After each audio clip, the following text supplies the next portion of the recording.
20 जून रोजी जी माझ्या भावाची निर्गुण हत्या केली, त्या हत्येनंतर मारल्यानंतर त्या घटनास्थळाहून ज्यावेळेस त्याला सिव्हिल दवाखान्यामध्ये नेलं गेलं, त्यावेळेस मी स्वतः सिव्हिल दवाखान्यावरती गेलो होतो. आणि सिव्हिल दवाखान्यावरती त्यांनी पूर्ण शुद्ध होता, तो बोलत होता की घटना काय झाली, कोणी मारलंय, कुणाच्या सांगण्यावरनं मारलंय, ती पूर्ण ॲम्ब्युलन्समध्ये पण सांगत होता. आणि ऑपरेशन झाल्यापासून तो शुद्धीवर पुरेपूर आला होता. पण शुद्धीवर आल्यानंतर एक 3-4 तासानंतर त्याचा मृत्यू झाला.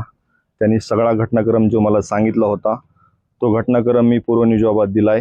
आणि जे घटनास्थळी जे साक्षीदार आहेत, त्या साक्षीदारांनीही घटनास्थळावर जी घटना घडलेली किंवा काय झालं, कुणाचं नाव घेऊन मारलं, हे सगळ्या गोष्टी साक्षीदारांच्या जबाबामध्ये त्यांनी पण दिलेल्या आहेत. माझी प्रशासनाला एवढीच विनंती आहे की त्या पूर्वनियोजितची तात्काळ दखल घेऊन राहिलेले आरोपी आहेत त्यांना अटक करावी.